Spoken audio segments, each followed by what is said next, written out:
Cyclists in southeast London need to have a good sense of humour, because for most of the past half-century our planners have had their heads in the sand like ostriches.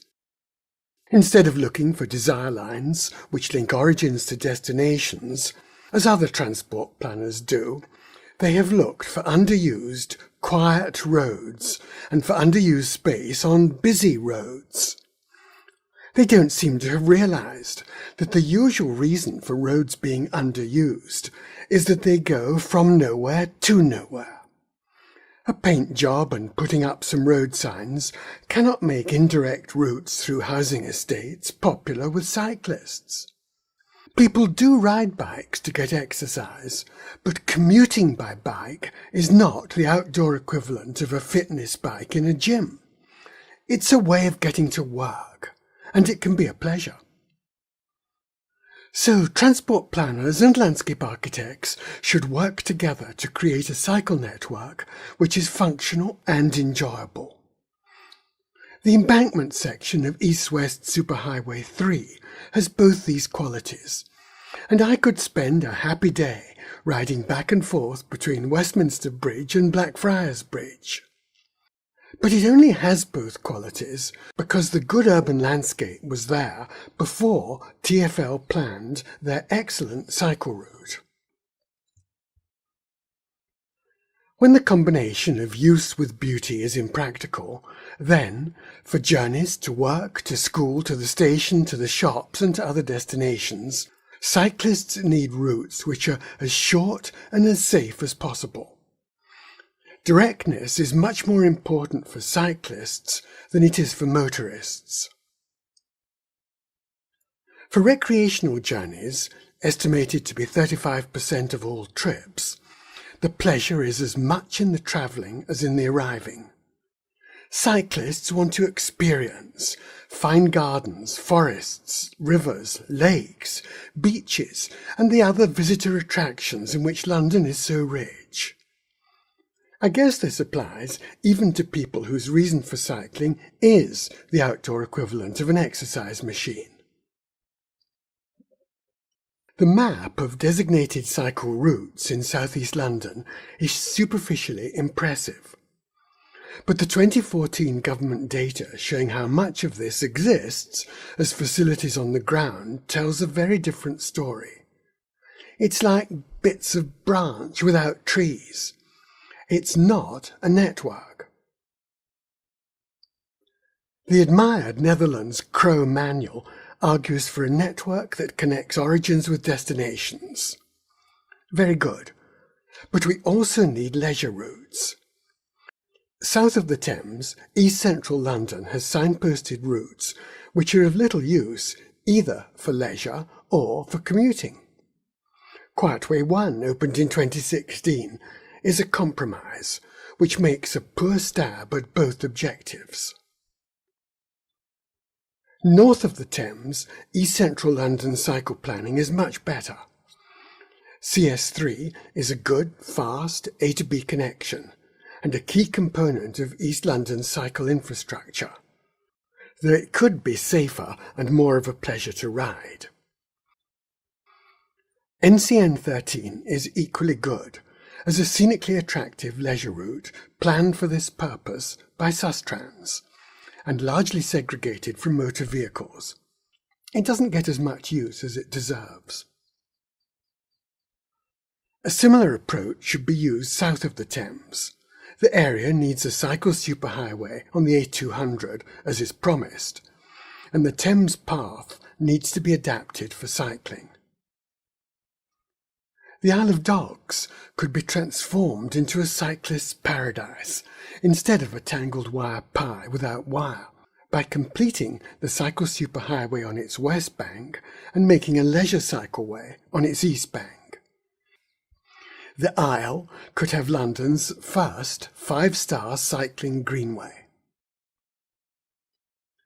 Planners are catching up with the fact that cyclists are now a quarter of central London's commuter traffic, so we now need a 5-year plan for doubling this figure. Like the money homeowners spend on double glazing and insulation, Investment in cycle facilities produces long-term benefits, and without the ongoing costs of fuel, health-damaging air pollution, or climate change.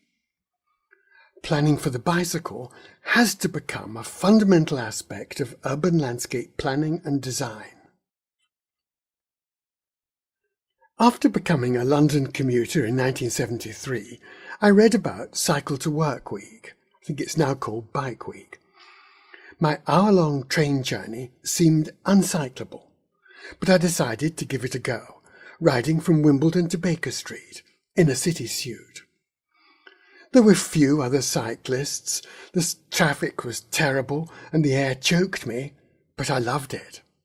The weather was beautiful, and I've now been cycling in London for 45 years, in wind, sun, rain, snow, fog and floods. My first experience of a signposted cycle route was in the early 80s. I was riding along the A2, as usual, and noticed a sign to what is now London Cycle Network Route 2. So I turned off, got lost 6 times, fell off my bike and ended up at the Elephant and Castle instead of Westminster Bridge. There was no cycling infrastructure at all, and the route was longer, slower and more dangerous than riding on the A2.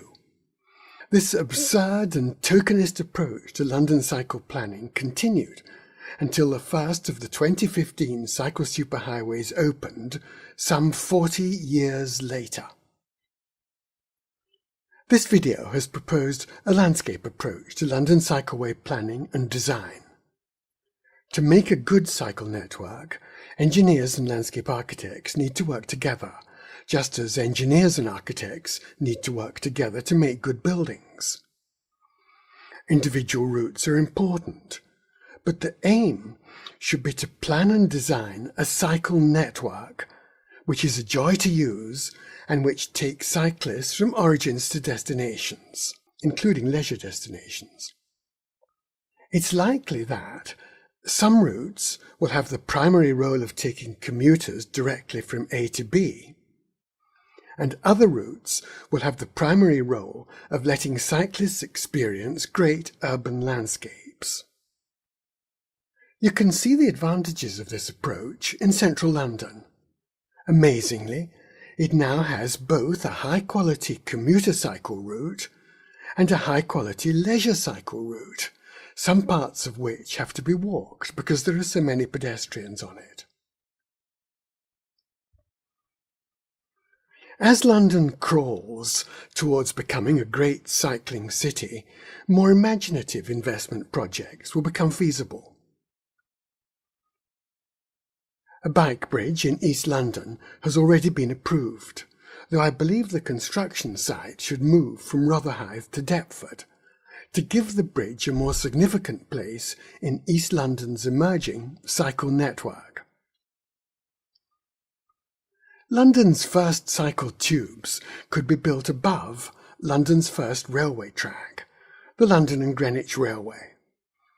The capital cost would be a fraction of providing equivalent capacity on trains, and the running costs, year after year after year, would be negligible. Charmingly, the air pushed forward by each cyclist in a one-way tube would help other cyclists going in the same direction. Ollie Clark, a London landscape architect, did some great designs in 2014, and Norman Foster helped publicise and illustrate them with the name SkyCycle. So, here's a proposal to make a network for both commuter use and recreational use.